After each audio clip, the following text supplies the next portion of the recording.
elements, but before that is done, it's a law. Meaning you contravene it, then the consequences are there. The other issue is what happens if she used the example of Wakabi, who from the Ugandan background. You see, if he's in Kenya and he attacks or he utters abusive words, insulting words to an individual which generalizes either his religion or her religion, I think that's a crime, it's an offense. Then with regard to public awareness, I want to assure you that as a commission we are doing quite a lot, and even in those vernacular or mother tongue FM stations, we have been able to, in partnership with the Media Council of Kenya, we have trained all these people so they are aware. Even when there are those radio call-ins, the presenters are aware of the extent to which they can stop a person, or before even they begin to do the discussions and invite contributions, the presenters normally caution that if you call, you are not allowed to speak certain words or to attack communities or to incite. So in terms of awareness, I'm sure it's out there, and why we are participating as a commission even in this forum is still to talk about, reflect, to dialogue, and perhaps assume that at individual level you are able to at least pass the message to those who you are in contact with. Now, to just point out something concerning what my colleague on the right said, that it's difficult to determine intention.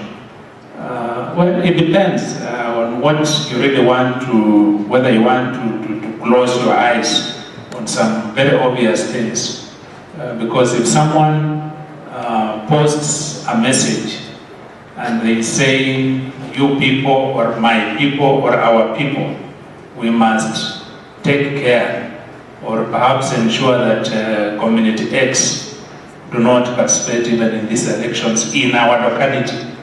Really, do you take even a magistrate to determine intention? Is it so obvious that if the audience, if that message was communicated and these people read and let's say also they continue to forward to others of like mind, isn't it some incitement to violence? The message is hate speech, but the intention can be determined.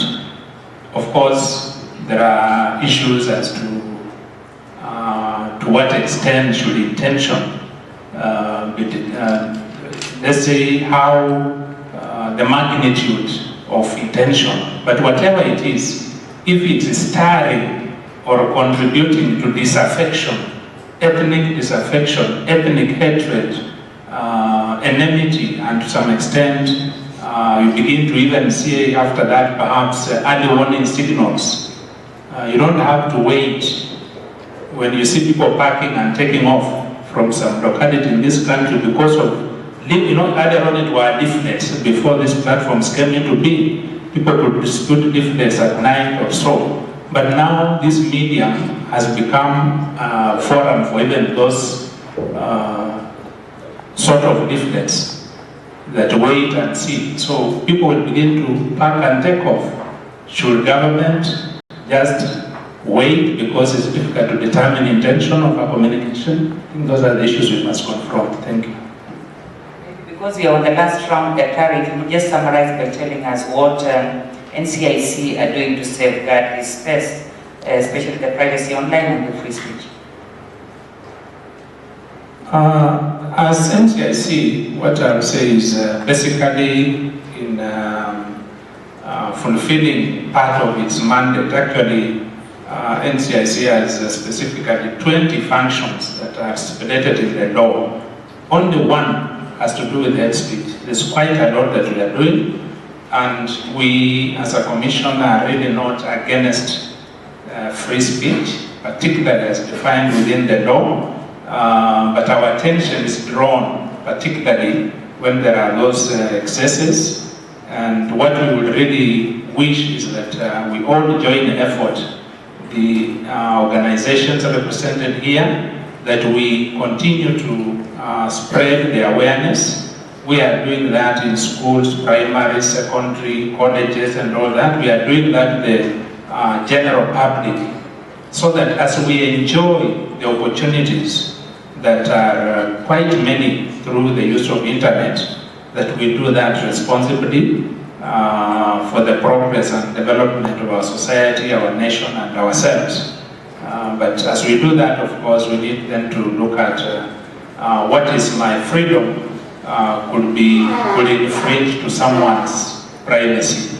If you dispute abuses and all those ugly and bad words, as it were, you are injuring somebody else, you are causing anger and annoyance in someone else. So we can use these spaces very responsibly, and there will be no problem whatsoever. Thank you so much.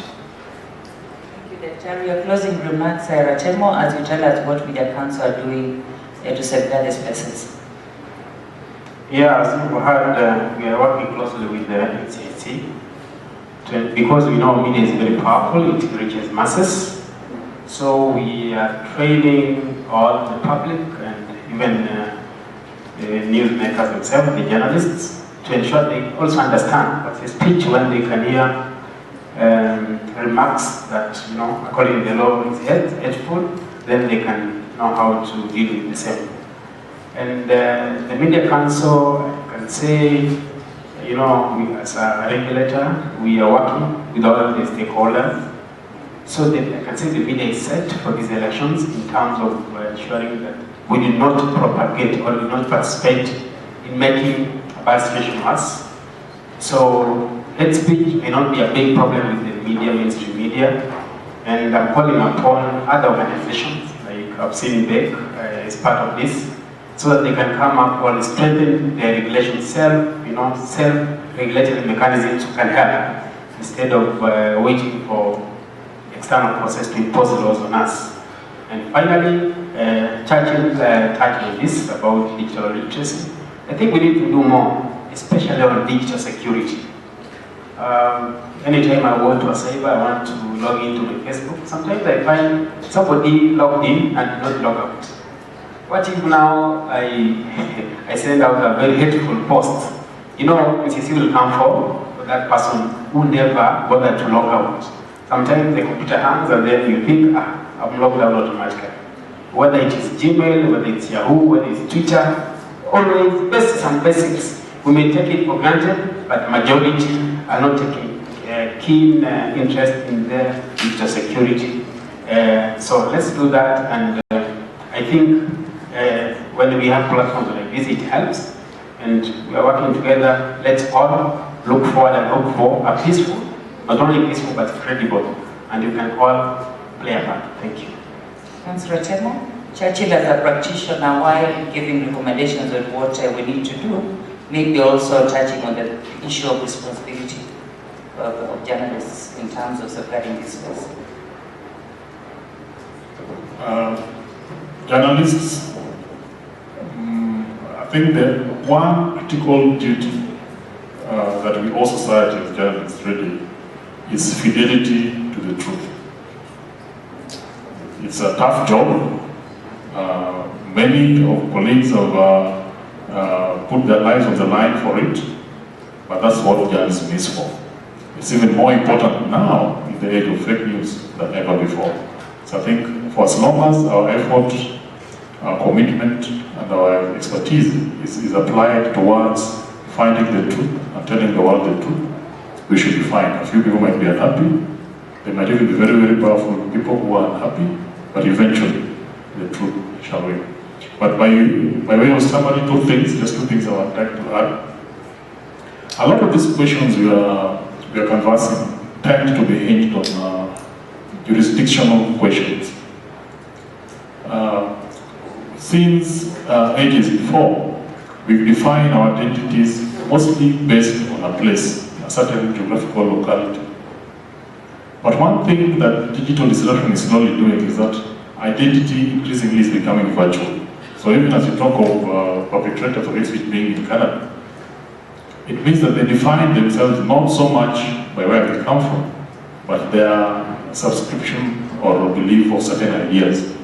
So I think state agencies and other regulatory agencies need to recognize that and begin to help develop a society with that in mind, that many times that identity is not about a place, but it's more about an idea. Yeah. Finally, I think given the laws that we have, there's a lot to be said in terms of how those laws are being applied, but especially enforced. If those who have the opportunity and responsibility to enforce those laws were only fair, that if Churchill does a wrong, and James does that wrong, the same wrong, that indeed the law shall be applied to us equally, then I think a lot of this problem will be dealt with. But if you see that there is unfairness in how we are handled when it comes to application of the law, then we lose the entire ground.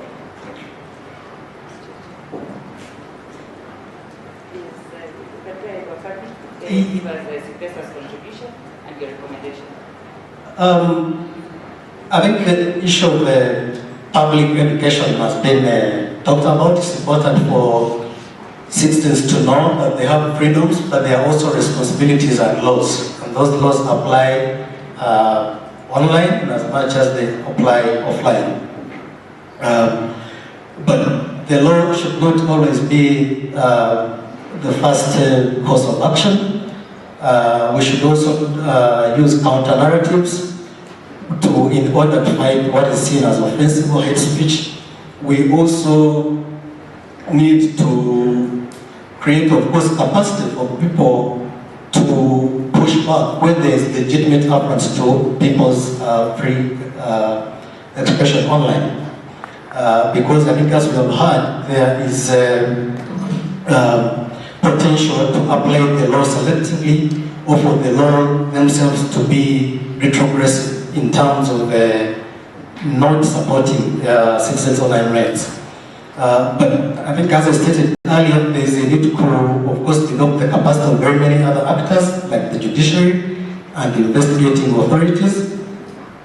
So let's all do that. Finally, I think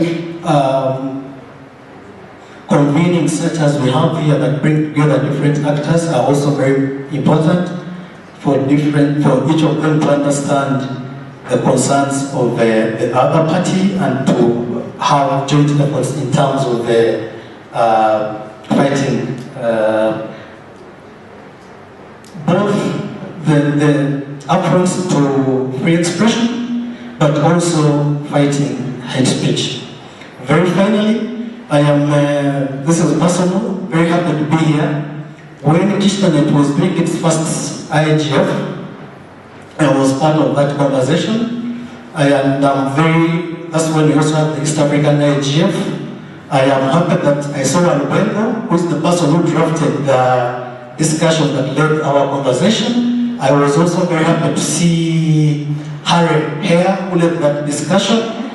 Grace Gilmaiga is here, Alice Munyo is not here, but I'm glad that we are all still taking forward this conversation of promoting online rights. And on that note, I would like to inform everybody, CPESA every year arranges the Forum on Internet Freedom in Africa. We discuss issues such as those that are here, and many of the audience have attended it. I would like to invite all of us to check CPESA.org and take an interest in joining us in Johannesburg to continue these conversations. Thank you very much, Wakabi, and once again, welcome to Kenya. We appreciate that you've been walking this journey with us. I'd like to take the opportunity to thank all our panelists for your sharing. Wakabi from CPESA, Churchill from National Media, Dr. Nasongo from NCIC, and Ratemo from the Media Council. And thank you all for being very active participants. Please let's appreciate our panelists. Thank you much. Thank you very much, Rachel. I think they deserve a better round of applause.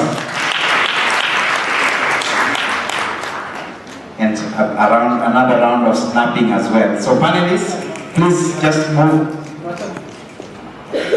Please just go to the photo booth. I've seen most of us nodding or logging off.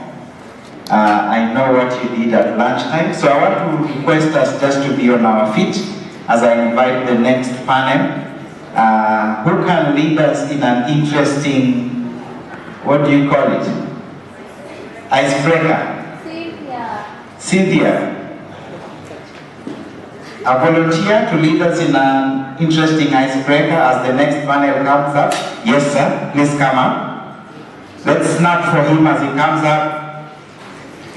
Thank you. So the next panel will be moderated by Wambui.